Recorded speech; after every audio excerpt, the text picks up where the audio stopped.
In 536 AD, a Byzantine historian named Procopius wrote, "The sun gave forth its light without brightness like the moon during this whole year." He had no idea he was documenting the beginning of humanity's darkest hour, literally and figuratively. Tree ring data, ice core samples, and archaeological evidence all confirm that 536 AD marked the beginning of the most severe climate catastrophe in recorded human history. What caused this global disaster? The answer involves volcanic eruptions, nuclear winter-like conditions, and a domino effect of catastrophes that would take humanity over a century to recover from. Though before we dive in, take a moment to like the video and subscribe if you haven't already. Also, let us know where you're watching from and what time it is. Thank you for joining me today, so without further ado, let's dive in. A world dimmed. You're standing in Constantinople during the spring of 536. You're a merchant, a soldier, perhaps a scribe. One morning, something changes. The sun rises, but it doesn't look right. Instead of its usual brilliance, it glows with a feeble moon-like pallor. Days pass, weeks, months. The sky remains veiled behind a persistent fog that refuses to lift. The Byzantine historian Procopius documented this strange occurrence. He served as advisor to General Belisarius and witnessed the phenomenon firsthand. His account describes how the sun gave forth light without brightness, resembling an eclipse that never ended. The beams it shed were not clear. This wasn't poetry or exaggeration. This was observation. Similar reports emerged across vast distances. In Mesopotamia, the patriarch Michael the Syrian later compiled accounts describing how the sun remained dark for 18 months. Each day it would shine for perhaps 3 or 4 hours, casting only feeble shadows. Chinese records mentioned yellow dust descending from heaven. The Nanxi Chronicle described a yellow ash-like substance falling from the sky. Irish annals noted bread shortages beginning that year. From Constantinople to Chang'an, from Ireland to the Levant, people looked up and saw the same dimmed sun. The mystery deepens when we examine what came after. This wasn't simply an unusual weather event. Tree rings from Irish oak show abnormally stunted growth beginning in 536. Similar patterns appear in specimens from Siberia, Scandinavia, Central Europe. Something had happened on a planetary scale. Temperatures plummeted. Crops withered. The growing season contracted. Modern climate scientists examining ice cores from Greenland and Antarctica discovered sulfate deposits dating precisely to this period. These chemical signatures tell a story written in frozen layers. The deposits indicate massive volumes of volcanic material ejected into the atmosphere.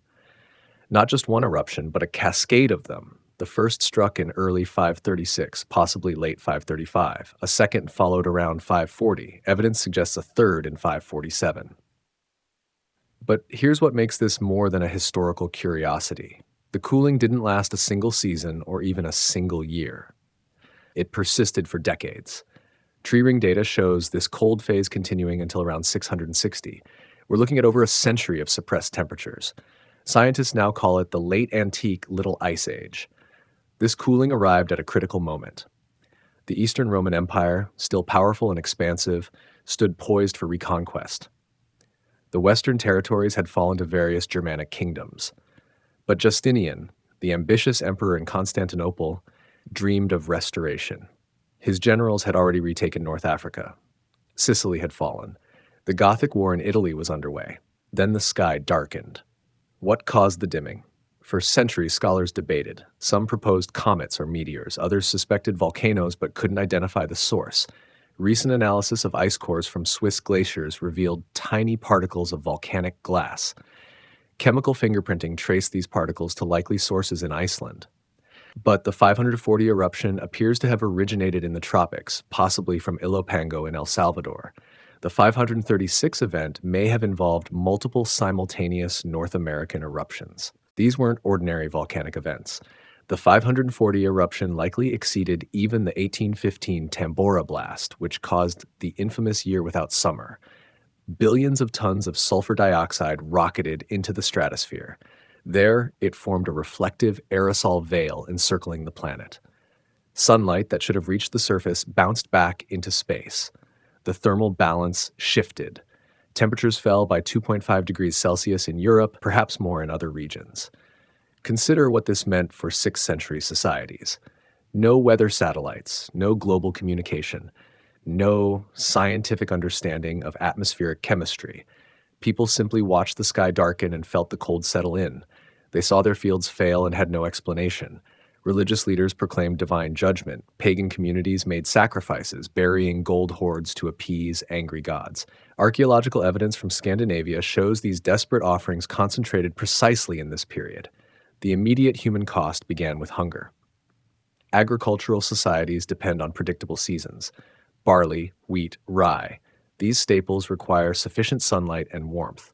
When summer temperatures drop several degrees below normal, when frost arrives unexpectedly, when the growing season shortens by weeks, harvests collapse. What follows is starvation on a massive scale. But hunger was merely the opening act. Weakened, malnourished populations became vulnerable. Trade routes disrupted, populations migrating in search of food, communities breaking apart under strain. Into this landscape of desperation came something worse. In 541, just 5 years after the initial darkening, reports began emerging from Egypt of a new pestilence. The plague of Justinian had arrived. The Empire of Ash, clues in the ice. The investigation begins in the most unlikely place, a laboratory in Switzerland.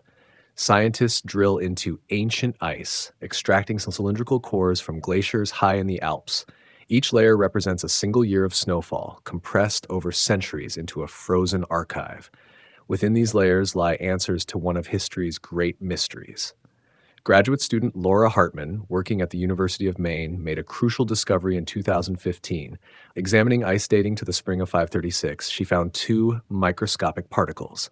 They measured mere fractions of a millimeter. Under electron microscopy, these particles revealed themselves as volcanic glass, sharp-edged tephra, created when molten rock cools rapidly after explosive eruption. The detective work intensified. By bombarding the glass shards with X-rays, researchers determined their chemical composition. Each volcano produces tephra with a unique fingerprint based on the source magma's chemistry. The ratio of elements like silicon, aluminum, calcium, and trace metals creates a signature as distinctive as DNA. The Swiss ice core particles match samples previously found in European lakes, peat bogs, and Greenland ice. Similar techniques applied to Greenland and Antarctic ice cores revealed dramatic sulfate spikes. These deposits form when volcanic sulfur dioxide reaches the stratosphere and converts to sulfuric acid droplets. The droplets eventually fall as sulfate snow. Core samples from both poles showed massive deposits around 534, plus or minus 2 years. The 2015 revision of ice core chronologies confirmed sulfate deposits and cryptotephra precisely dated to 536. The sulfate concentrations were extraordinary. Levels exceeded 100 parts per billion in Greenland ice, among the highest measurements in the past 2,500 years. For comparison, the 1815 Tambora eruption, which caused widespread famine and the year without summer, left deposits of similar magnitude. But 536 wasn't alone. Ice cores revealed a second massive sulfate spike around 539 or 540, followed by a third in 547. Geochemical analysis revealed something unexpected about the 536 event. The cryptotephra, volcanic glass fragments, came from at least 3 synchronous eruptions in North America. One correlated to widespread tephra from monocraters in northeast California. The other 2 likely originated from the eastern Aleutians and northern Cordilleran volcanic province. This wasn't a single catastrophic blast, but a volcanic cascade. The search for the 540 source led researchers to Central America. Robert Dull at California Lutheran University had spent years studying a massive eruption from Ilopango volcano in El Salvador. The Tierra Blanca Joven eruption had blanketed the region in thick ash deposits, but precisely dating the event proved challenging. Radiocarbon dating of trees entombed in the deposits narrowed the window. After decades of research, evidence pointed to 539 or 540. The Ilopango eruption was colossal. Analysis suggests it may have exceeded even Tambora in magnitude. The volcano launched approximately 1 million tons of sulfur high into the stratosphere. At that altitude, atmospheric winds distribute aerosols globally. The timing matches perfectly with ice core sulfate spikes and tree ring evidence of extreme cooling in 541 to 544. Understanding how volcanic material reaches the ice requires examining atmospheric circulation. When a volcano erupts with sufficient force, the plume penetrates the troposphere and enters the stratosphere. In the troposphere, weather systems rapidly wash particles back to Earth. But the stratosphere is different. Above approximately 10 kilometers altitude, the air is stable and dry. Particles can remain suspended for months or years, gradually circling the planet. The sulfur dioxide transforms through chemical reactions with water vapor and ozone. It becomes tiny sulfuric acid droplets, sulfate aerosols, that scatter incoming sunlight. This scattering reflects solar radiation back to space before it can warm the surface. The effect intensifies when multiple large eruptions occur within a few years. The stratospheric sulfate burden accumulates, creating an aerosol veil that persists far longer than any single eruption would produce. Ice cores also preserve evidence of the eruption's violence. The presence of glass shards, tephra, indicates explosive eruptions, powerful enough to fragment molten rock into fine particles. The distribution of these particles across vast distances confirms the eruptions reached high into the stratosphere. Tephra from the 536 event appears in Greenland ice, Swiss glaciers, and European bogs, thousands of kilometers from the probable North American sources.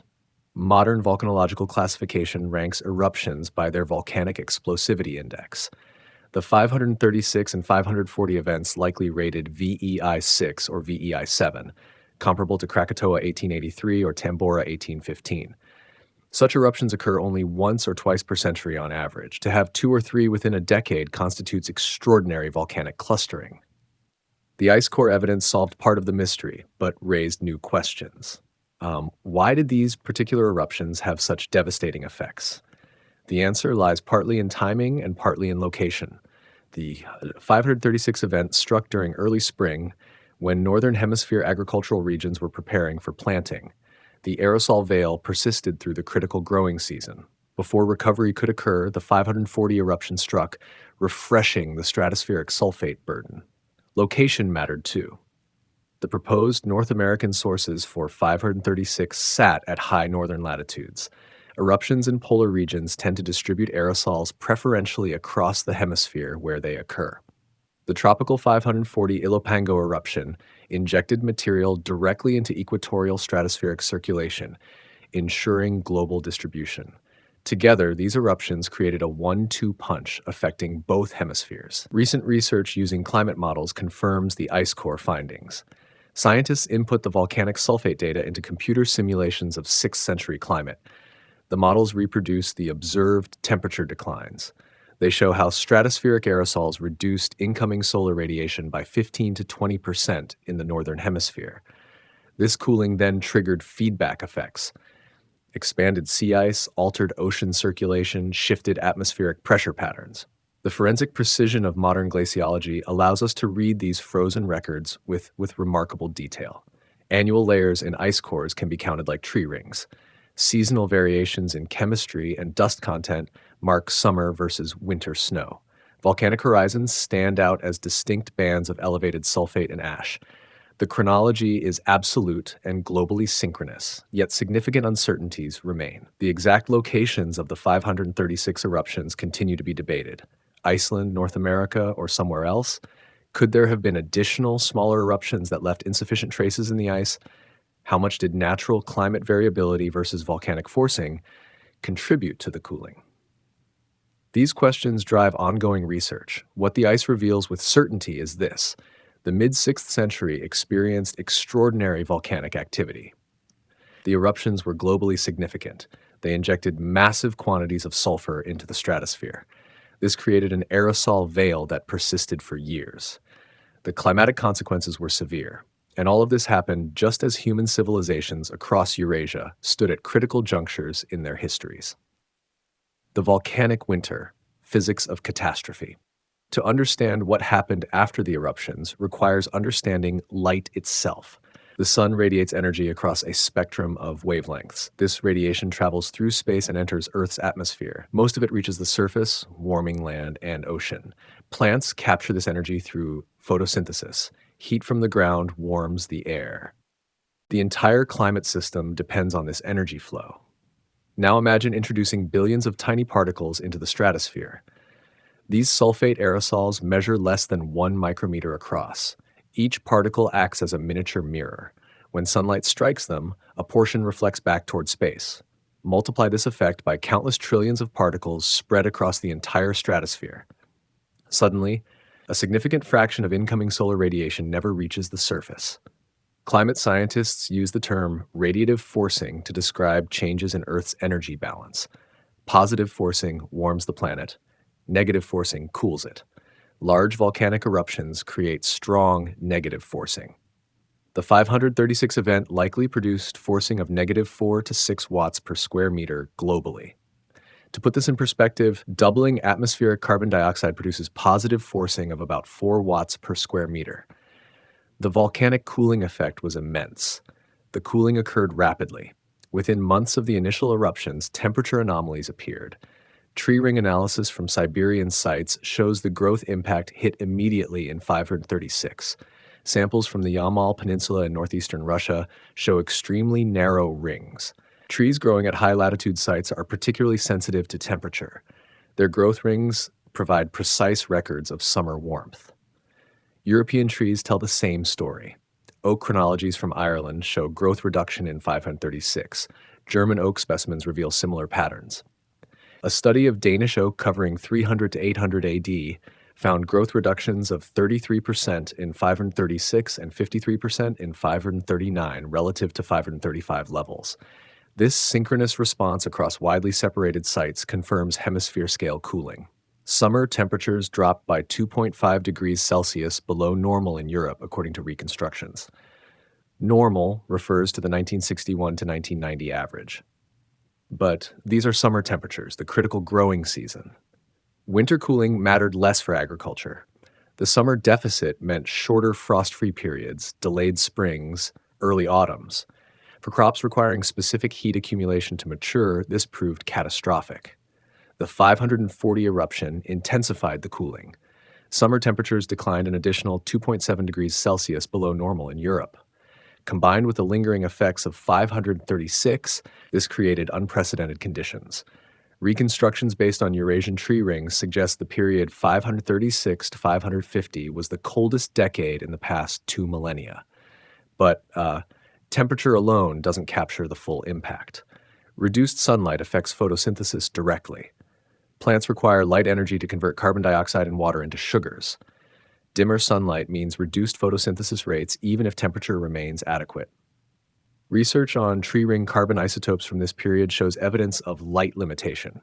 The ratio of carbon-13 to carbon-12 in cellulose shifts when plants experience reduced irradiance. The atmospheric physics become complex. Sulfate aerosols don't simply reflect light uniformly, they scatter it. This scattering diffuses the incoming radiation. Direct sunlight becomes softer, more diffuse. Shadows grow fainter. The sky takes on a milky, hazy appearance. Contemporary accounts describe precisely this effect. Procopius noted the sun resembled an eclipse. Michael the Syrian wrote that light resembled neither day nor night. Aerosols also affect precipitation patterns. They serve as cloud condensation nuclei, changing how water droplets form. This can suppress rainfall in some regions while increasing it in others. Additionally, the cooling itself alters atmospheric circulation. Temperature differences drive winds. Reduce the temperature gradient between equator and poles, and you change wind patterns. This affects where rain falls, how weather systems move, the strength of monsoons.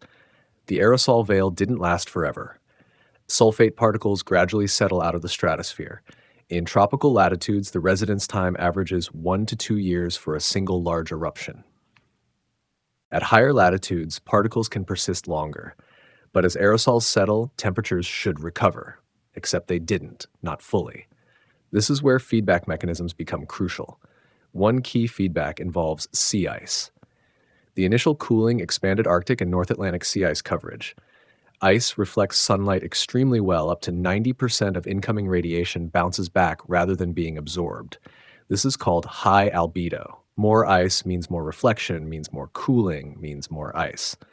The feedback loop reinforces itself. Ocean circulation provides another feedback. The North Atlantic has a crucial circulation pattern where warm surface water flows north, releasing heat to the atmosphere, then sinks as cold, dense water and returns south at depth. Volcanic cooling can disrupt this pattern. Fresh water from melting ice dilutes the ocean surface, reducing its density and inhibiting sinking. This slows the heat transport northward, prolonging cold conditions. Tree ring reconstructions show the cooling persisted long after volcanic aerosols cleared the stratosphere. Temperatures remained suppressed into the 550s and 560s. Some regions didn't fully recover until around 660. This century-long cold period required more than just volcanic forcing. The oceans and sea ice likely played major roles in sustaining the cold phase. Solar activity might have contributed too. Records of cosmogenic isotopes, atoms produced by cosmic rays in the atmosphere, suggest a solar minimum occurred during the 6th century. When solar output decreases, Earth receives slightly less energy.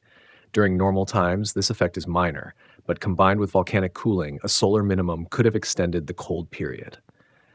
The physics also helps explain regional variations in impact. Not all places cooled equally. High-latitude regions experienced more severe temperature drops. Continental interiors saw greater changes than coastal areas due to differences in thermal inertia. Mountainous regions faced different challenges than lowlands. These geographic variations meant the human impact varied substantially by location. For agricultural societies, the critical factor was the length of the growing season. Crops like wheat and barley require a certain number of frost-free days and accumulated heat to mature. These are measured in growing degree days, the sum of temperatures above a baseline, typically 10 degrees Celsius, over the season. Reduce average temperatures by 2 to 3 degrees Celsius and you cut the growing season by weeks. Many crops simply won't ripen. At northern latitudes, where growing seasons were already marginal, the effects proved devastating. Settlements in Scandinavia, northern Britain, and northern Germany faced impossible conditions. Some locations became agriculturally unviable. Archaeological evidence shows abandonment of marginal lands during this period. Populations retreated toward more favorable climates. Southern regions fared somewhat better but still suffered. Mediterranean agriculture faced different challenges. Drought in some areas, unusual cold snaps, disrupted seasonal patterns. The reliable Mediterranean climate that had sustained classical civilization became unpredictable. For societies built on the assumption of stability, this unpredictability proved deeply destabilizing. Understanding the physics reveals why this wasn't simply a bad decade. This was a fundamental disruption to the climate system. Multiple large volcanic eruptions occurring in rapid succession overwhelmed the atmosphere's capacity to quickly restore equilibrium. Feedback mechanisms amplified and prolonged the cooling. For over a century, the northern hemisphere climate remained shifted into a colder state. The world that emerged around 660 was different from the one that existed before 536. Hunger and despair, the immediate aftermath. Imagine being a farmer near Ravenna in the spring of 537. You've planted your fields as always. The young wheat shoots emerge from the soil. Then frost strikes, not just once, but repeatedly through late spring and early summer. The shoots blacken and die. You replant what you can, but the growing season has contracted. The harvest, when it comes, yields perhaps half your normal output. This scenario repeated across the northern hemisphere. Tree ring evidence from Europe, Asia, and North America confirms failed growing seasons. The Irish chronicles record bread shortages beginning in 536 and continuing to 539. These weren't poetic lamentations. They were practical records kept by monasteries, tracking their community's survival. Chinese sources provide detailed accounts. The Nanxi Chronicle describes yellow ash falling from the sky. The Ziji Tongjin mentions great cold and famine occurring in summer, a devastating paradox. Summer should bring abundance. Instead, it brought hunger. The Tang Annals note similar conditions. These independent sources across vast distances confirm the global scale of the catastrophe. Agricultural collapse follows predictable patterns. First comes the immediate harvest failure. Granaries that should be full remain partially empty. Communities begin rationing. Seed grain, normally saved for next year's planting, gets consumed out of desperation. This creates a cascade effect. Even if conditions improve, reduced seed stock means smaller plantings. Second comes the breakdown of local food distribution. In good years, regions with surplus trade with regions experiencing shortage. But when failure is widespread, there is no surplus to trade. Prices spike for whatever food exists. The wealthy can pay, the poor starve. The Mandean Book of Kings, compiled in the early 7th century, contains a telling entry for 535-5536. It notes that grain could not be found even if one offered extraordinary prices. If 873 grams of grain could not be purchased for 43 grams of gold, grain was extremely scarce. Skeletal remains from this period tell silent stories. Archaeologists studying human bones from 6th century burials find evidence of nutritional stress. Growth interruption lines appear in tooth enamel, marking periods of severe malnutrition during childhood. Long bones show reduced growth. Analysis of bone chemistry reveals dietary shifts, communities turning to less nutritious food sources as preferred foods became unavailable. Livestock suffered equally. Cattle, pigs, sheep, all domestic animals require fodder. When pastures fail and hay harvests collapse, animals starve or must be dispatched. This created another devastating choice for farming communities. Livestock represent wealth and future productivity. Eliminating your breeding stock solves immediate hunger but destroys long-term food security. Many communities faced exactly this dilemma. The psychological impact compounded the physical suffering. Agricultural societies operate on cycles of planting and harvest. These rhythms structure the entire year. Festivals mark planting, growth, harvest. When these cycles break, social structure breaks with them. Contemporary accounts describe communities in despair. Some attributed the darkness to divine punishment. Others suspected sorcery or cosmic portents. Archaeological evidence from Northern Europe shows unusual patterns during the 530s to 550s. Settlement sites that had been occupied for generations suddenly show abandonment. Not gradual decline, but abrupt cessation. Pottery manufacture stops, building repairs cease. These abandonments cluster in marginal agricultural zones where even small climate shifts made farming impossible. Pollen analysis from bogs and lakes provides additional evidence. Pollen from cereal crops dropped sharply in the mid-6th century at many northern European sites. Forest pollen increases, suggesting agricultural land reverting to woodland. This indicates not just crop failure, but actual abandonment of cultivated areas. The land itself bore witness to human retreat. In Scandinavia, the impact was particularly severe. This region operates near the northern limit of viable agriculture under normal conditions. The cooling pushed many areas beyond that limit. Archaeological surveys show settlement density declining dramatically. Some regions lost 50 to 75% of their settlements. The survivors concentrated in the most favorable locations. Britain experienced similar disruption. Welsh annals note the Battle of Camlan in 537, possibly the historical basis for Arthurian legend. Some scholars link this conflict to famine-driven unrest. Archaeological evidence from Anglo-Saxon England shows reduced settlement activity during the mid-6th century. The number of new burials decreases, suggesting population decline. Continental Europe's fate was mixed. In Francia, areas along major rivers maintained some stability. Riverine locations offered advantages: more moderate climates, better soils, access to fish, but upland and peripheral areas suffered greatly. The Rhineland and areas around modern Germany saw disruption in settlement patterns. Mediterranean regions faced different but equally serious challenges. While absolute temperatures remained warmer than northern areas, the Mediterranean climate depends on specific seasonal patterns. Changes in precipitation and temperature timing proved disruptive. Olive cultivation, vital to Mediterranean economy and diet, requires particular conditions. Trees subjected to unusual cold or drought produce poor harvests or die. Italy experienced direct impacts. Procopius, traveling with Belisarius's army during the Gothic War, noted that fruit did not properly ripen during 536. This observation appears almost casual in his military narrative, but it signals agricultural disruption across the Italian peninsula. An army requires provisions. Failing local agriculture meant supply problems for military operations. Grain production throughout the Mediterranean declined. Egypt, the breadbasket that had fed Rome for centuries, faced reduced Nile floods during this period, possibly linked to changed precipitation patterns. Constantinople depended on Egyptian grain shipments. When those shipments declined, urban food security suffered. The hunger created social instability. Food riots occurred in cities. Rural populations migrated toward areas rumored to have better conditions. This migration placed strain on receiving communities already struggling with their own shortages. Conflicts erupted over resources. Local authorities faced impossible choices about food distribution. Crime increased as desperate people turned to theft. Monastic records note increases in raiding. Bandits attacked travelers and grain convoys. The thin veneer of social order frayed under hunger's pressure. When survival itself becomes uncertain, long-term consequences matter less than immediate needs. Some contemporary sources describe cannibalism. These accounts should be treated carefully.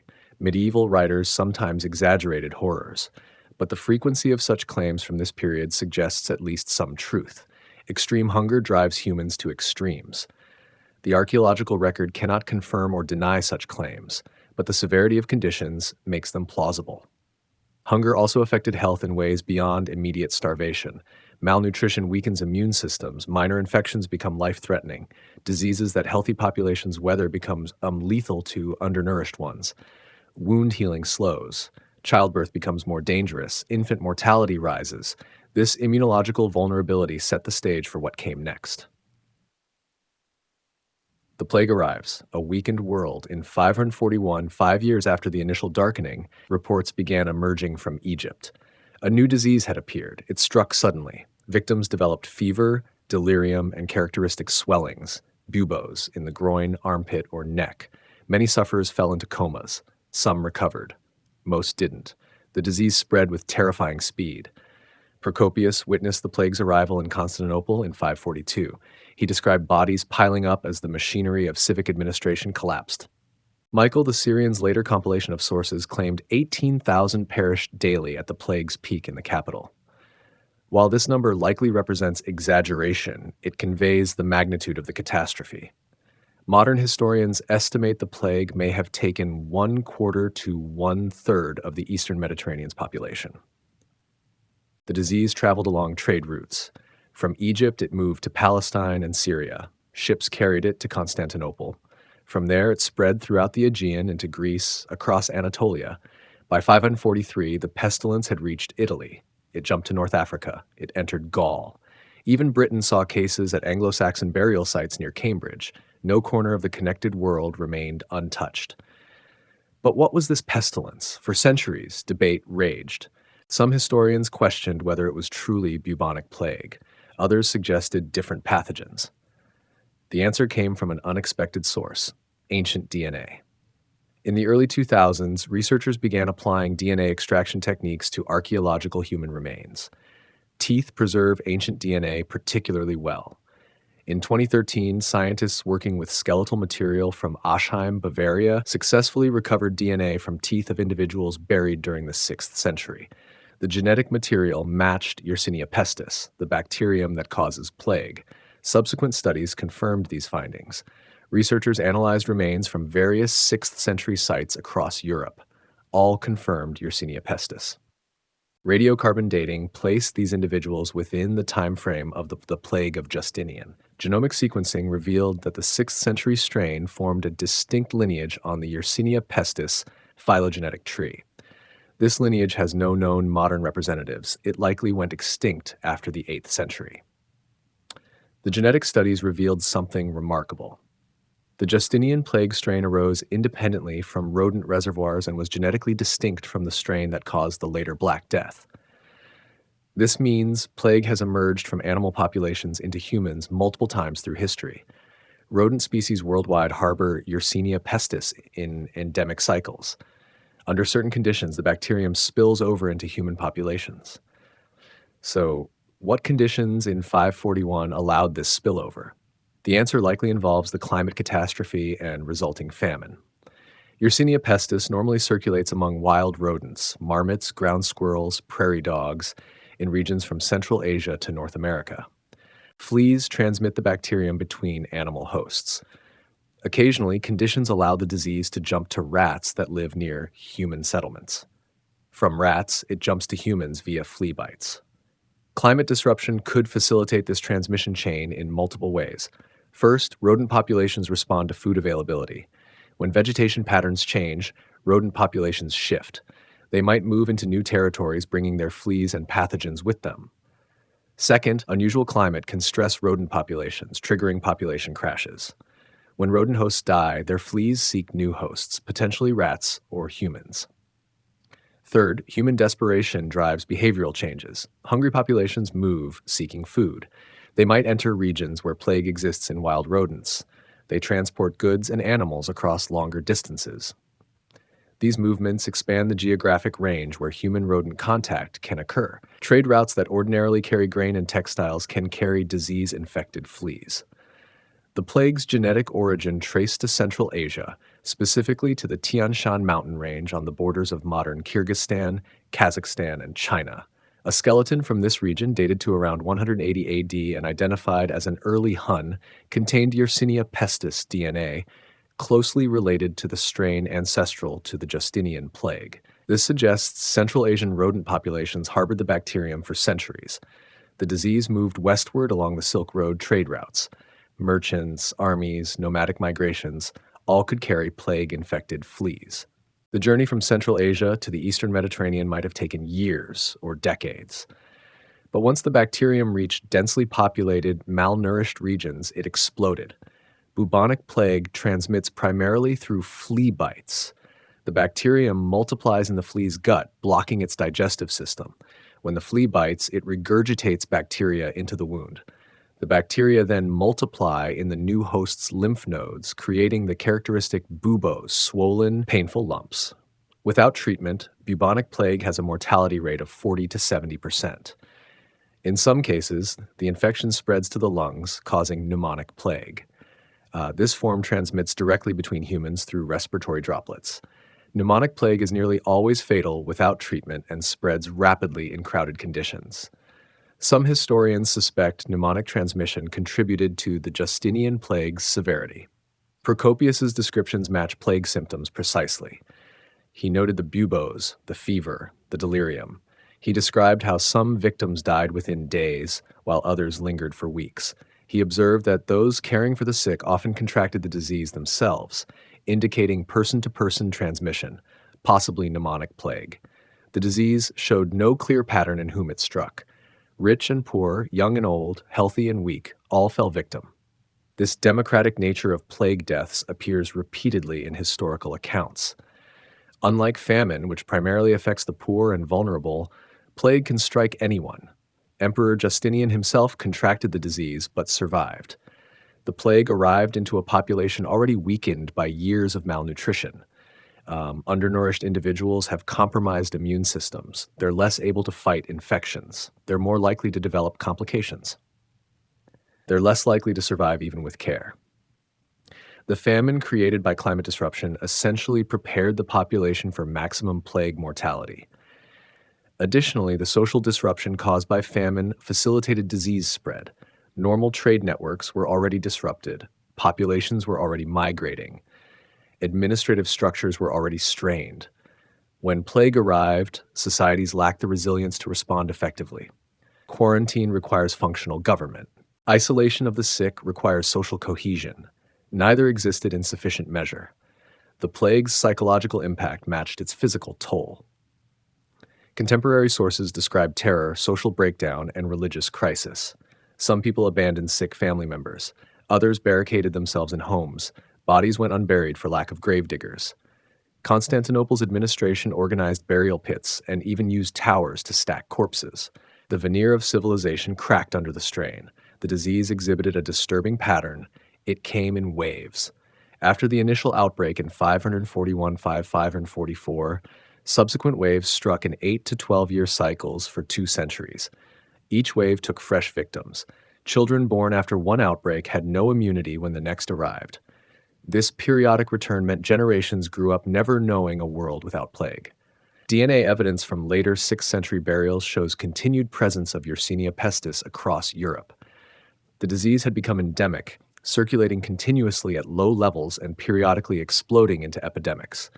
This persistence suggests the bacterium established itself in European rodent populations, creating local reservoirs that sustained transmission. The combination of climate catastrophe and plague created a dual crisis unprecedented in its scope. The cooling reduced food production, Famine weakened populations, plague exploited that weakness. Social disruption from both disasters compounded. Governments struggled to maintain order, armies couldn't field sufficient forces, trade networks collapsed, and recovery became impossible because each time populations began to rebuild, another plague wave struck. Rome's final blow, the end of antiquity.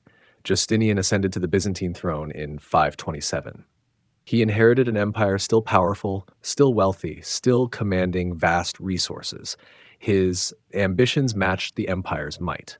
He envisioned nothing less than the restoration of the Roman Empire to its former glory. The Western territories, lost to Germanic kingdoms in the 5th century, would be reconquered. Rome itself would return to imperial control. The plan proceeded remarkably well at first. In 533, General Belisarius sailed with an army to North Africa. The Vandal kingdom, which had controlled the region for a century, fell with surprising speed. Carthage, that ancient rival of Rome, once again flew imperial banners. The grain shipments from Africa could resume, feeding Constantinople. Sicily fell next in 535. The island's strategic position commanded the central Mediterranean. Its conquest opened the path to Italy. In 536, imperial forces crossed to the mainland. Naples surrendered after a siege. Then, Rome itself opened its gates in December 536. The Eternal City, symbol of empire, returned to imperial control. Justinian's dream appeared achievable. Then the sky darkened. The Gothic War, which should have continued the string of victories, instead bogged down into grinding attrition. The Goths, under their king Totila, proved more resilient than anticipated. They adapted their tactics. They struck at supply lines. They avoided pitched battles where Byzantine forces held advantages. The war dragged on. Constantinople itself faced the plague's arrival in 542. Procopius, present in the capital, witnessed the catastrophe. He described how the disease spread through the city's neighborhoods, respecting neither rank nor wealth. Justinian contracted the disease and nearly succumbed. For weeks, the imperial administration effectively ceased functioning as officials either fled, fell ill, or struggled to maintain order amidst the die-off. The plague unlived an estimated 300,000 people in Constantinople alone, perhaps half the city's population. The economic implications were staggering. Tax revenues collapsed as the tax-paying population shrank. Trade diminished as merchants perished and their networks disintegrated. The harbor, normally bustling with ships, fell eerily quiet. The workshops and markets that sustained the urban economy emptied. Military implications proved equally severe. Byzantine armies depended on recruitment from the empire's population. When plague reduced that population by a quarter to a third, the recruiting pool shrank proportionally. Soldiers already in the field fell sick. Military campaigns required not just fighters, but entire support systems, logistics, supplies, administration. Plague disrupted all of these. The situation in Italy deteriorated. Gothic resistance stiffened. The Italian population, caught between two armies and facing famine and plague, suffered enormously. Cities that had welcomed Byzantine forces now resented the burden of supplying armies that brought disease. The reconquest, which should have been completed by the mid-540s, stretched into the 550s. In 552, Byzantine forces finally defeated the Goths definitively at the Battle of Mons Lactarius. Italy, or what remained of it, fell under imperial control. But the victory was hollow. The peninsula lay devastated. Decades of warfare, combined with famine and plague, had reduced the population catastrophically. Archaeological evidence shows dramatic declines in settlement density. Cities shrank. The countryside depopulated. The infrastructure of Roman Italy, roads, aqueducts, urban amenities, began its long decay. The costs of the reconquest exceeded any possible benefits. Justinian spent the empire's accumulated wealth on military campaigns. The tax base shrank due to population loss. To maintain armies, he increased tax rates on the remaining population, provoking resentment and resistance. Provinces in the Balkans and Anatolia, taxed to fund Italian campaigns, faced their own climate and plague challenges. The burden became unsustainable. Meanwhile, other threats emerged. The Sasanian Persian Empire, Rome's ancient rival to the east, saw Byzantine weakness. In 540, the Persian Shah Khosrow I launched a massive invasion. He sacked Antioch, one of the empire's greatest cities. Byzantine forces, stretched thin between Italy and the Persian front, struggled to respond.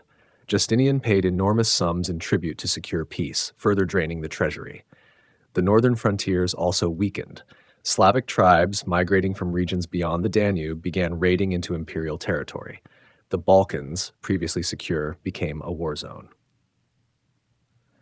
Archaeological evidence shows abandonment of sites across the Balkan interior during the mid-6th century. The empire's ability to defend its frontiers eroded as resources and manpower dwindled.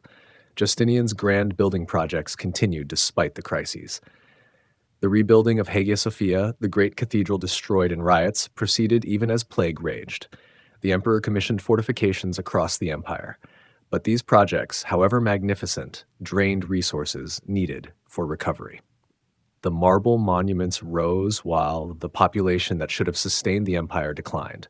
The plague's recurrence prevented recovery. Just as populations began to stabilize, another wave struck. In 558, a new outbreak swept through Constantinople. The cycle repeated every decade or so. Each wave took fresh victims. The empire never regained its pre-plague strength. The legal and administrative reforms Justinian undertook, while significant, couldn't compensate for demographic collapse. The Corpus Juris Civilis, the comprehensive codification of Roman law, stands as a monumental achievement. But law codes require people to apply them. With reduced population, reduced economic activity, and reduced government capacity, even the most sophisticated legal framework loses effectiveness. By Justinian's passing in 565, the empire had changed fundamentally. The reconquered Western territories remained under imperial control, but barely. Italy required constant military presence to hold. North Africa faced its own challenges from local tribes. The resources required to maintain these conquests exceeded their value to the empire. The dream of Roman restoration died with Justinian. His successors inherited an empire diminished in population, wealth, and power. Within a few years of his passing, the Lombards invaded northern Italy.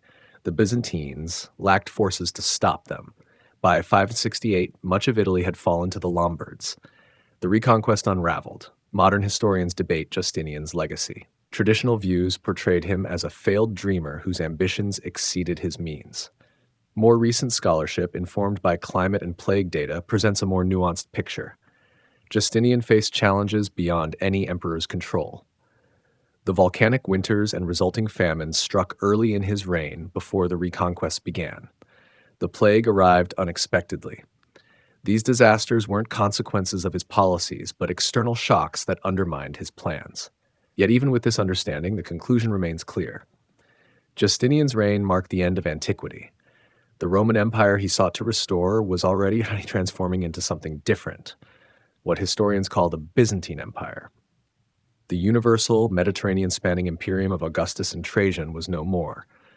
The world of city-states, long-distance trade, and classical culture was giving way to a more localized, fragmented, medieval order. The transformation occurred not through grand battles or dramatic falls, but through slow erosion. Population declined, trade contracted, cities shrank, learning retreated to monasteries.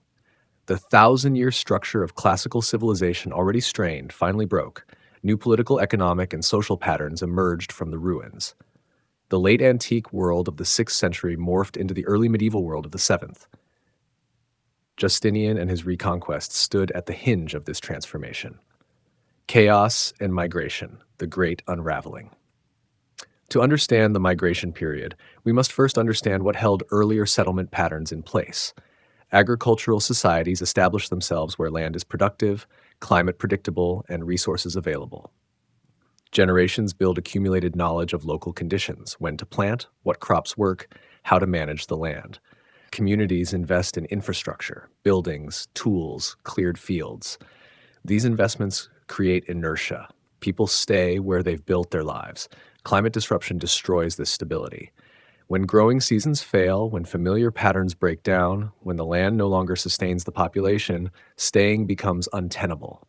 Migration becomes not a choice but necessity. The archaeological and historical record shows exactly this pattern beginning in the mid-6th century. Scandinavia provides the clearest example. Tree ring studies from northern Sweden and Finland show extreme growth suppression in 536 to 545. Many sites that had been occupied since the Bronze Age show abandonment during this period. The number of settlements in inland areas dropped by 50 to 75%, according to archaeological surveys. The population moved, but where? Some moved to more favorable coastal areas where maritime resources, fishing, sealing, could supplement failing agriculture. Others moved south, joining migration streams already flowing into continental Europe. Gold hoards buried in Scandinavia around this time suggest communities making offerings to appease whatever gods or forces had darkened the sky. When those offerings failed to restore the sun, they moved.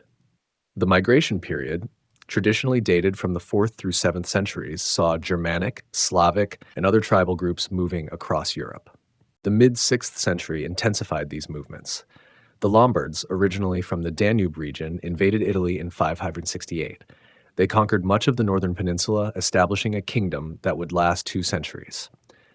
Why then? The answer likely involves multiple factors, but climate disruption and resulting resource pressure played significant roles. Slavic peoples expanded dramatically during this period. Archaeological evidence shows Slavic settlement extending into previously Byzantine-controlled Balkans. By the early 7th century, Slavs had settled across much of the Balkan interior. Byzantine sources describe these movements with alarm. The empire lacked resources to prevent them. Plague and climate disasters had weakened frontier defenses. The migrants found territory available for settlement. Further east, the steppes of Central Asia saw their own disruptions. Nomadic groups dependent on pasture land face immediate pressure when climate shifts. Too little rain means insufficient grass for herds. Too much cold limits the grazing season. Turkic and other steppe groups began moving westward during the mid-6th century. Some entered Persian territory. Others pressed against Byzantine frontiers. Still others moved toward China, creating pressures that would lead to the eventual fall of northern Chinese dynasties. The Korean Peninsula and Japan also saw significant movements. Chinese sources note migrations and unrest during this period. Some scholars link the massive tumuli building culture of Japan's Kofun period to migrations originating from climate-stressed regions. While the connections remain debated, the timing suggests possible links to the global climate disruption.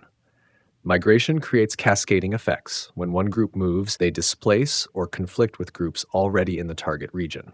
Those groups then move, creating a domino effect.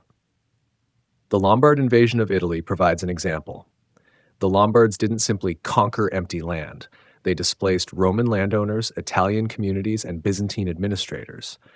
Those displaced people either submitted, fled to Byzantine-held territories, or moved elsewhere. Each migration generated further migrations. The migrations weren't simple invasions. They involved families, livestock, portable goods. Archaeological evidence from this period shows mixed material culture, local and migrant traditions blending. This suggests not wholesale replacement of populations, but movement of groups into areas with reduced population due to plague and famine. The migrants filled demographic voids. Contemporary sources describe these movements with varying perspectives. Byzantine historians often portrayed migrants as barbarian invaders threatening civilization, but migration was often a survival strategy. When your homeland can no longer support you, you move to where survival is possible. The moral judgments of sources should be read with this context in mind. Religious factors also played roles. Many migrant groups were converting to Christianity during this period, though often to Arian Christianity, rather than the Orthodox form favored by Rome and Constantinople. These religious differences added another layer to conflicts, but the fundamental drivers were material: land, food, security.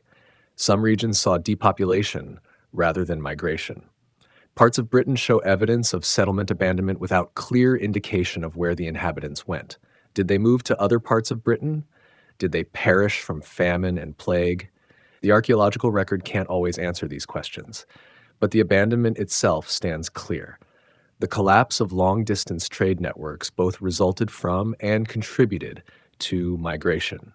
When plague and famine disrupted Mediterranean commerce, regions dependent on that trade suffered. This economic pressure added to climate pressure, increasing incentives to migrate. Simultaneously, migration further disrupted trade as routes became unsafe and established commercial relationships broke down.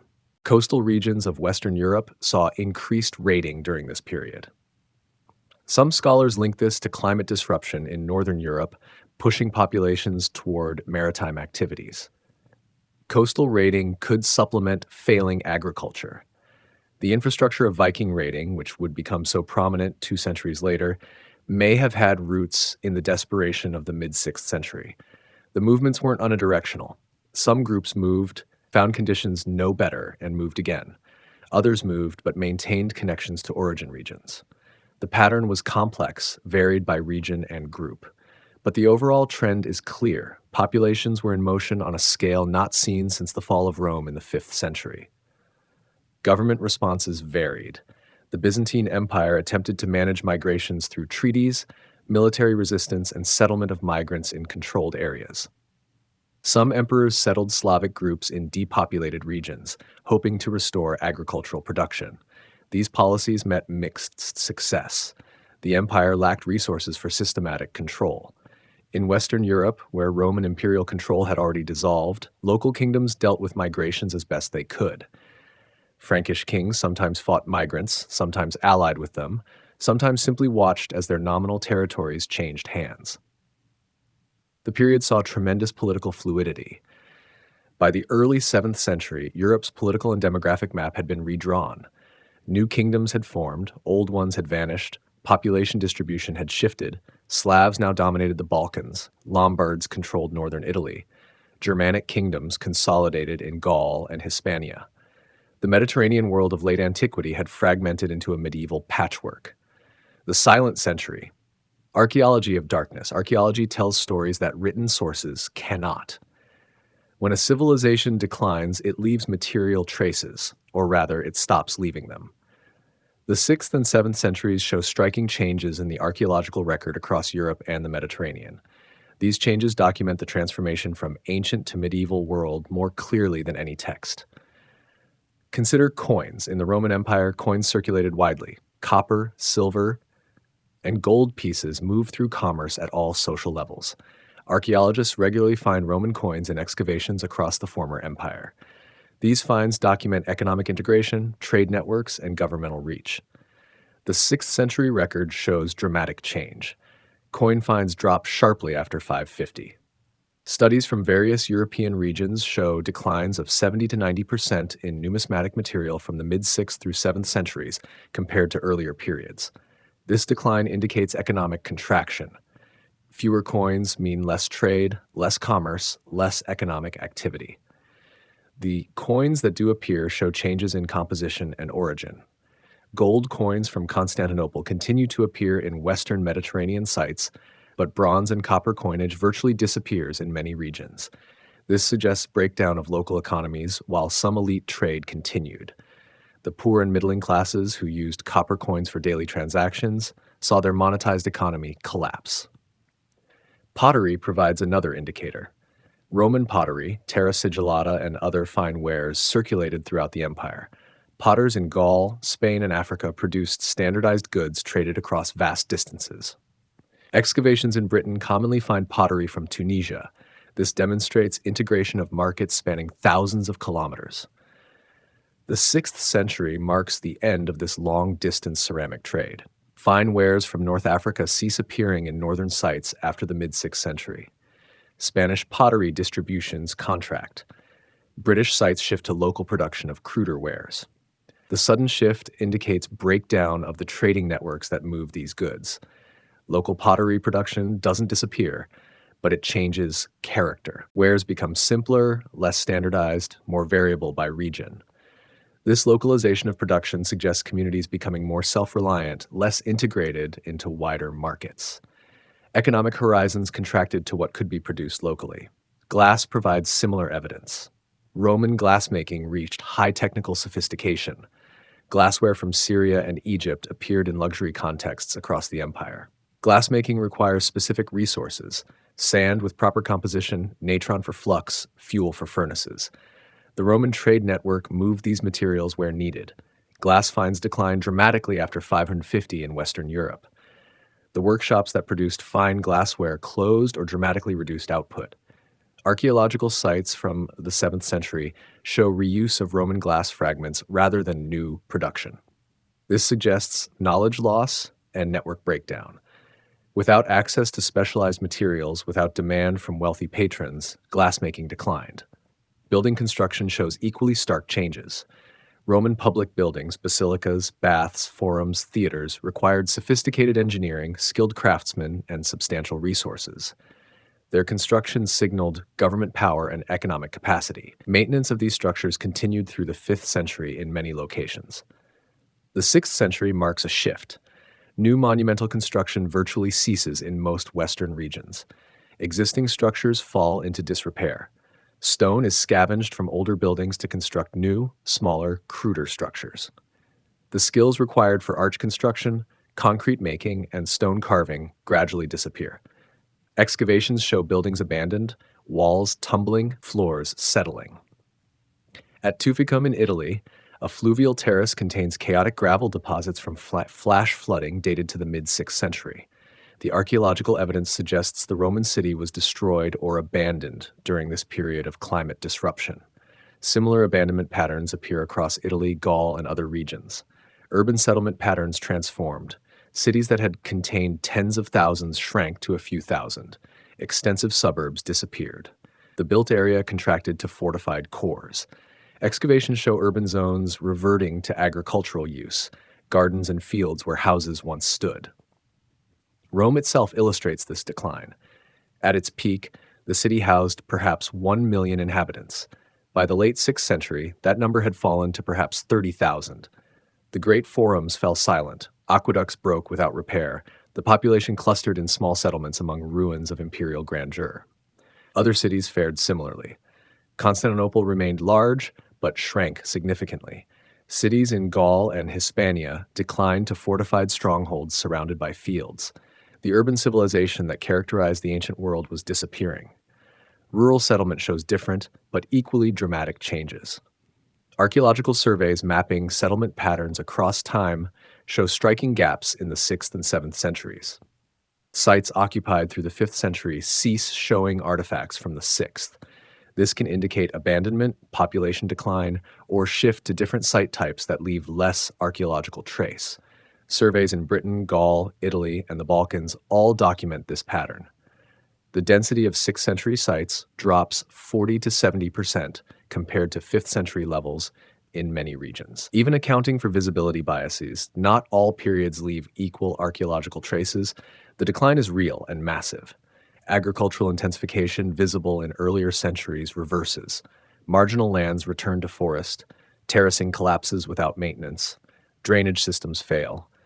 Palynology, pollen analysis from bogs and lakes, shows cereal pollen declining while tree and shrub pollen increases. The landscape itself documents agricultural regression. What explains this pattern? Population decline from plague provides part of the answer. With a third of the population gone, settlements that were viable become too small to maintain. Villages become hamlets. Hamlets become single farms. Some sites abandoned entirely. Climate disruption compounds the effect. Marginal agricultural lands, viable during warmer periods, become unworkable. Communities concentrate on the best lands, abandoning areas that no longer produce sufficient yield. This contraction is rational, but means vast areas revert to wilderness. Economic network breakdown removes incentives for surplus production.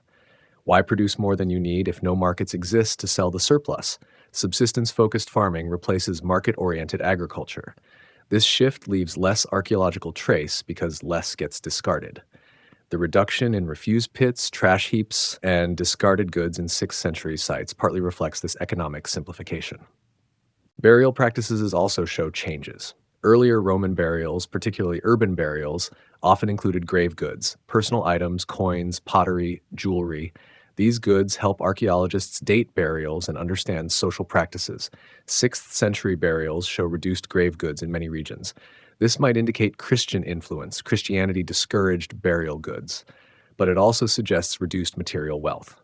Skeletal analysis shows evidence of stress. Bones from this period show interrupted growth, reduced stature, evidence of disease. The biological record confirms the written record of famine and plague. The humans inhabiting this landscape were smaller, sicker, dying younger than their 5th century ancestors. Weaponry and military equipment show interesting patterns. 6th century graves, particularly in Frankish territories, often contain weapons. This militarization of burial practices suggests a society where martial prowess mattered more, where security was precarious. The archaeology documents a world becoming more violent, more fragmented, more localized. Religious sites show relative continuity compared to secular sites. Churches and monasteries founded in the 6th century continued into the 7th. These institutions preserved some learning, maintained some libraries, provided social structure. But even monastic sites show construction quality declining. Monasteries of the later 6th century used cruder masonry, smaller buildings, simpler plans than earlier foundations. The archaeological record also shows regional variations. Some areas declined more than others. Coastal regions with access to maritime trade maintained higher levels of complexity than isolated interior regions. Areas that avoided the worst plague outbreaks recovered more quickly. But the general trend across almost all regions was decline. The 7th century continues the pattern. Most areas show even sparser archaeological signatures. This silent century earned its name from the relative lack of both written and material evidence. Civilization hadn't ended. People lived, farmed, had children, built communities, but they did so at a much simpler level than their ancestors. By 660, when climate conditions finally began improving, Europe looked fundamentally different than in 500. The material culture, settlement patterns, economic structures, and social organization had transformed. The classical world was gone. The medieval world was emerging from its shadow. The archaeology documents this transformation with silent eloquence. The long road back, seeds of the medieval world recovery began slowly, unevenly, across different regions at different times. Climate stabilization came first. Tree ring evidence shows that by the 660s, summer temperatures had returned to near normal levels. The late antique Little Ice Age that began in 536 finally released its grip after more than a century. But climate improvement alone couldn't restore what had been lost. Populations had declined catastrophically. Infrastructure had collapsed. Knowledge had been lost. Trade networks had dissolved. The road back would take centuries and would lead not to restoration of the old world, but to creation of something new. One of the first signs of recovery appears in an unexpected place, ice cores from Greenland. Around 640, atmospheric lead concentrations begin rising. This lead came from silver smelting operations. Silver mining and smelting had virtually ceased during the worst decades. The resumption signals economic revival. Silver meant coinage. Coinage meant trade. Trade meant surplus and specialization. The lead signal in the ice comes primarily from mining regions in France. By the mid-7th century, Merovingian Frankish kingdoms were producing silver denarii, small coins that would evolve into medieval pennies. These coins show up in archaeological sites across Western Europe, documenting renewed commerce. Monastic institutions played crucial roles in preserving knowledge through the dark decades. Monasteries maintained libraries, copied manuscripts, taught literacy. When secular learning collapsed, these religious communities became the primary repositories of written culture. The rule of Saint Benedict, formalized in the mid-6th century, established patterns of work and study that would shape medieval monasticism. Irish monasticism, relatively isolated from Mediterranean disruptions, flourished during this period. Irish monks preserved classical texts, developed sophisticated scriptoria, and sent missionaries to continental Europe. Figures like Columbanus founded monasteries in Gaul and Italy, bringing learning back to regions where it had dimmed. This Irish contribution to European intellectual revival is called the Hiberno-Latin culture. Political structures also shifted. The old imperial model of centralized bureaucratic government proved unsustainable with reduced population and collapsed trade. New patterns emerged. Local strongmen, lords, established control over territories. They offered protection in exchange for service and agricultural produce. This is the foundation of feudalism, though the full feudal system took centuries to develop. The Frankish kingdoms provide the clearest example of post-crisis political development. The Merovingian dynasty ruled vast territories, but through decentralized networks of local power holders. Kings struggled to exert control over distant regions. Real power often rested with local magnates and the palace officials called mayors of the palace. By the 8th century, the Carolingian family, originally palace mayors, had accumulated sufficient power to challenge the Merovingian kings. In 751, Pippin the Short, with papal approval, deposed the last Merovingian and claimed the throne. His son Charlemagne would transform the Frankish kingdom into an empire and sponsor a cultural renaissance. The Carolingian Renaissance, beginning under Charlemagne's rule from 768 to 814, marked a deliberate effort to revive learning. Charlemagne recruited scholars from across Europe. Alcuin from York, Theodulf from Visigothic Spain, Paul the Deacon from Lombard Italy, and many others. At his palace in Aachen, these scholars established a school and scriptorium. The emphasis fell on improving Latin literacy, copying classical texts, and reforming ecclesiastical practices. Charlemagne's court produced standardized versions of religious texts. They developed Carolingian minuscule, a clear, legible script that would influence all later European handwriting. The palace school trained administrators and clergy for service throughout the empire. Carolingian monasteries became engines of manuscript production. Scriptoria at Tours, Corbie, St. Gall, and other centers produced thousands of manuscripts. Many classical texts survive only because Carolingian monks copied them. Without these 9th century copies, works of Livy, Cicero, and Tacitus would have been lost forever. The cultural revival remained limited in scope. It centered on the Carolingian court and major monasteries. Literacy remained restricted to clergy and a few aristocrats, but the movement preserved crucial texts and established educational patterns that would persist. The liberal arts curriculum formalized during this period, the trivium of grammar, rhetoric, and logic, plus the quadrivium of arithmetic, geometry, music, and astronomy, structured medieval education. Agricultural recovery proceeded through technological innovation and land reclamation. The heavy plow, more effective at turning northern European soils than earlier implements, spread during the 7th and 8th centuries. Improvements in harness technology allowed horses to pull plows and carts more efficiently. 3-field crop rotation systems, which left 1/3 of land fallow each year, while rotating crops on the other 2/3, improved yields and soil health.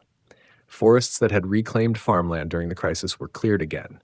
Monasteries often led this reclamation, establishing granges, outlying agricultural stations on previously abandoned lands. New villages formed around these agricultural centers. By the 9th century, settlement density was rising again, though it wouldn't match late Roman levels for centuries. Trade revived gradually. The emporia, trading centers that emerged along North Sea and Baltic coasts from the 7th century onward, marked commercial recovery. Sites like Dorestad, Quentavik, Ribe, and Hedeby became major ports, handling goods from across northern Europe and beyond. Archaeological evidence shows Frankish glass, English wool, Scandinavian furs, and Eastern goods flowing through these centers. The Mediterranean remained more fragmented. Byzantine control shrank to Anatolia and parts of the Balkans. The Islamic caliphates controlled North Africa, the Levant, and Spain. These political divisions disrupted the unified Mediterranean trade of antiquity, yet trade continued, carried by Jewish Radhanite merchants and others who could navigate the cultural boundaries. New crops and technologies entered Europe from Islamic territories. Hard wheat better suited to pasta making came from the East. Irrigation techniques improved. Muslim scholars preserved Greek scientific texts and transmitted them eventually to Latin Europe. This intellectual exchange would accelerate in later centuries, but began during the recovery period. Political stabilization varied by region. The Carolingian Empire united much of Western Europe under Charlemagne, who was crowned emperor by the Pope in 800, but the empire fragmented after his death, dividing among his grandsons.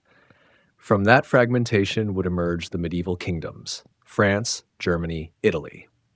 Britain underwent different but equally significant developments. Anglo-Saxon kingdoms consolidated during the 7th and 8th centuries. The conversion to Christianity connected Britain to continental religious networks. Monasteries like Jarrow and Wearmouth became centers of learning.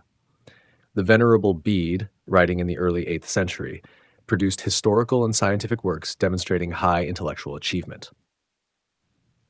Eastern Europe and the Balkans saw Slavic settlements solidify into political entities. The First Bulgarian Empire, established in the late 7th century, became a major power. Croatian and Serbian principalities emerged. These Slavic states would shape European politics for centuries. The recovery wasn't uniform or complete. Many ancient cities never regained Roman-era populations. Some disappeared entirely. The complex administrative systems of late antiquity weren't rebuilt. Long-distance trade remained a fraction of its former scale. Yet by the 9th century, Europe had clearly turned a corner. Population growth provides the clearest indicator of recovery. Demographic estimates suggest European population, which had collapsed to perhaps 18 to 20 million by the late 6th century, recovered to 35 to 40 million by 1000. This doubling over 4 centuries signals fundamental restoration of agricultural and social stability. New cultural forms emerged from the recovery. Vernacular languages, early forms of French, Italian, Spanish, German, began to be written down. The earliest extant texts in these languages date from the 8th and 9th centuries. This marked the beginning of national literary traditions distinct from Latin. Architectural styles evolved. While Carolingian builders couldn't match Roman engineering, they developed new approaches suited to their resources and needs. Charlemagne's palace chapel in Aachen, though modest by Roman standards, demonstrated sophisticated design. It drew inspiration from Byzantine architecture, but created something distinctly Carolingian. The period also saw theological and philosophical developments. The Carolingian court fostered debates over predestination, the nature of the Eucharist, and the veneration of images. John Scotus Eriugena produced sophisticated Neoplatonic philosophy. These intellectual movements demonstrated that culture could advance, not just be preserved. By the 10th century, the Ottonian Renaissance in Germany and the Benedictine Reform movement led by Cluny indicated continued cultural vitality.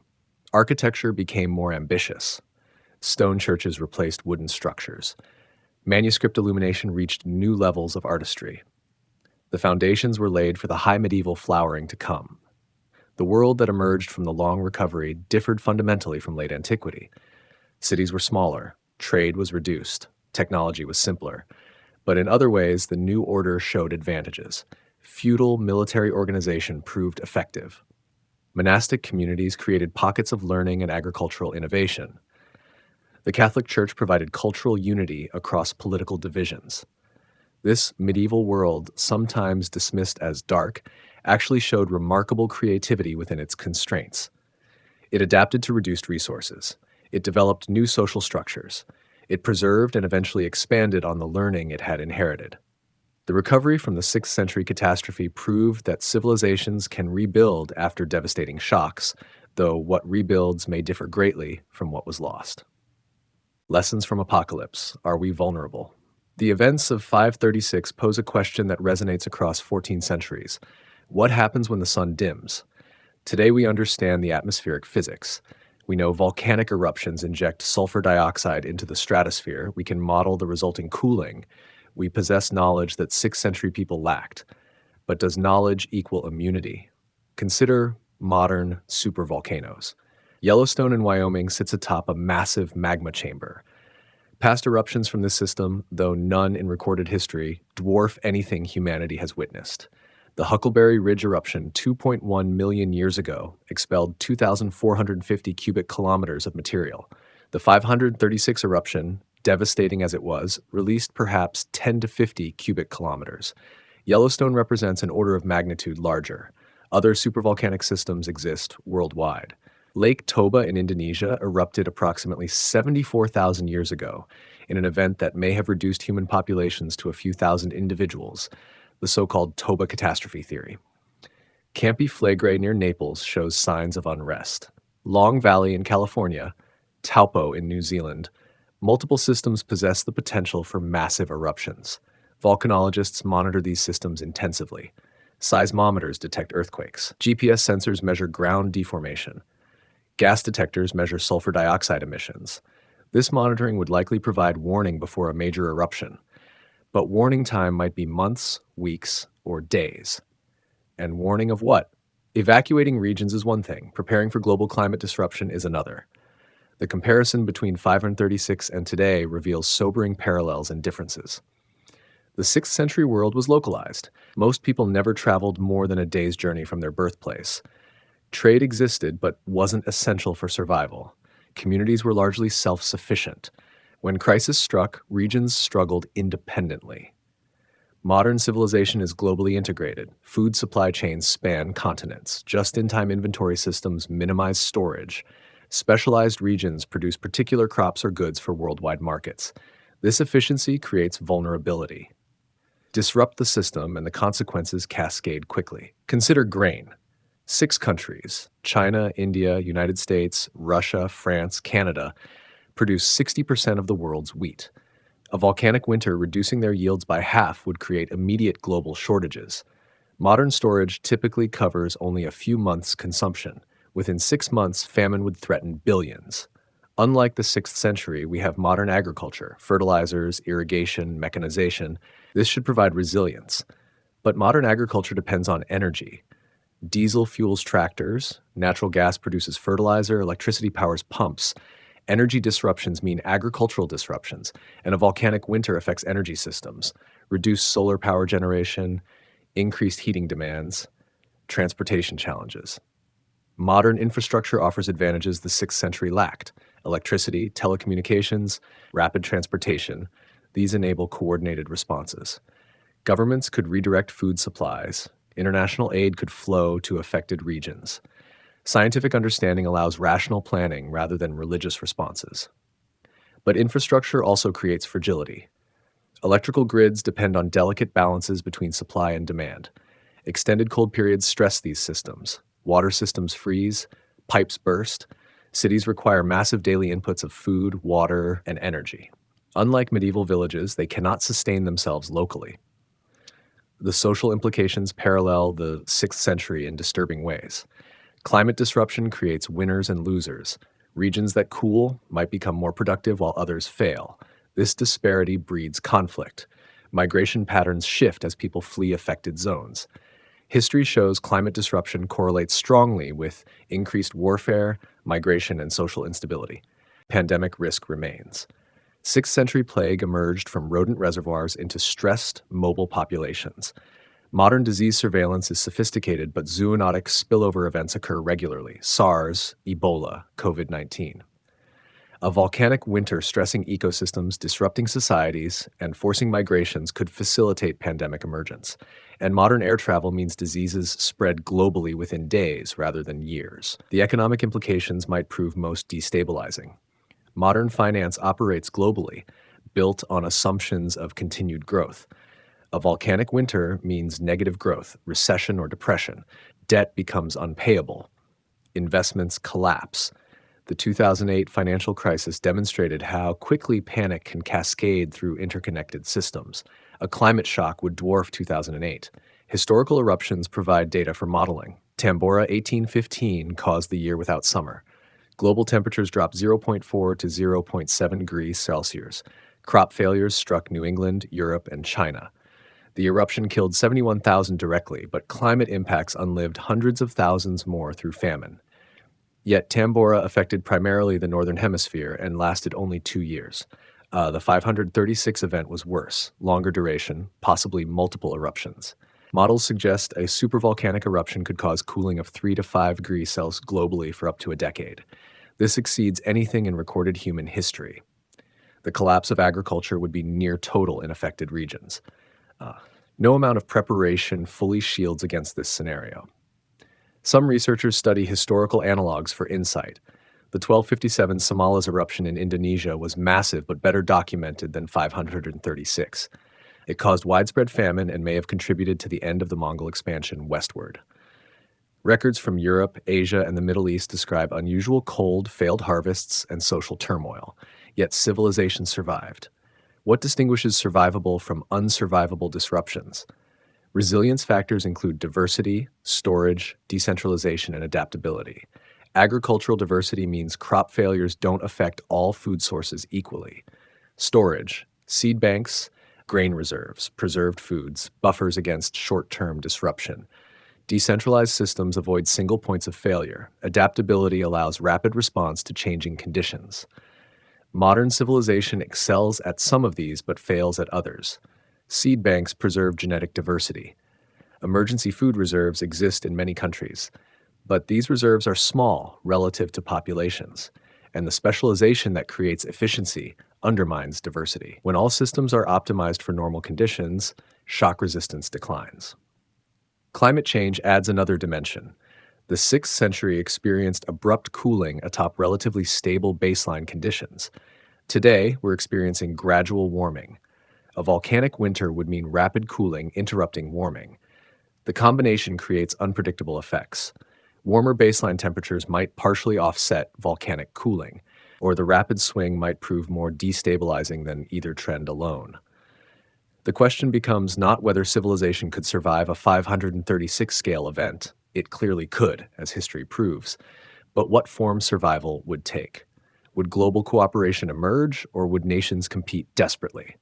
Would democratic institutions withstand the strain, or would authoritarian crisis management replace them? Would international trade persist, or would regions turn inward? Historical evidence suggests mixed outcomes. Some 6th century regions maintained order and recovered, others collapsed into chaos. The Carolingian Renaissance demonstrated that recovery and renewal were possible, but recovery took 2 centuries. Could modern societies maintain cohesion through a century of privation? The question is sobering. Preparation offers hope. Unlike the 6th century, we know volcanoes cause climate disruption. We monitor volcanic systems. We understand aerosol physics. We can model outcomes. This knowledge enables planning. Strategic food reserves could be expanded. Seed banks could be duplicated and distributed. Contingency plans for governance during crisis could be developed. But preparation requires investment and coordination. It requires nations agreeing to set aside resources for unlikely events. It requires international cooperation during a period of increasing nationalism. The political challenges match the technical ones. The 6th century catastrophe reminds us that civilization is fragile. Complex societies depend on functioning systems. Food production, trade, governance, social cohesion. Disrupt enough systems simultaneously and complexity collapses. The archaeological record shows this plainly. What took centuries to build can unravel in decades, yet history also shows resilience. Humans adapt, communities rebuild, knowledge persists in monasteries and scholarly networks. The medieval world that emerged from 6th century darkness was different but not inferior to what preceded it. When the Enlightenment came, it built on medieval foundations which built on classical foundations preserved through the crisis. Perhaps the most important lesson is humility. Our ancestors in 536 lived in a sophisticated, literate, organized civilization. They had survived the fall of Rome. They had adapted to numerous challenges. Then the sky darkened and their world came apart. They couldn't have imagined how fragile their civilization was until it fractured. We live in the most technologically advanced civilization in history. We split the atom, mapped the genome, sent machines to Mars, but we depend on systems we barely understand. We trust in networks that prove fragile when tested. We assume continuity because we've experienced it. The 6th century teaches that continuity is not guaranteed. The sun will dim again, maybe next year, maybe in 10,000 years. Geological time is patient. The eruptions will come. When they do, our response will determine our future. Will we be prepared? Will we cooperate? Will we adapt? The questions asked in 536 await their modern answers.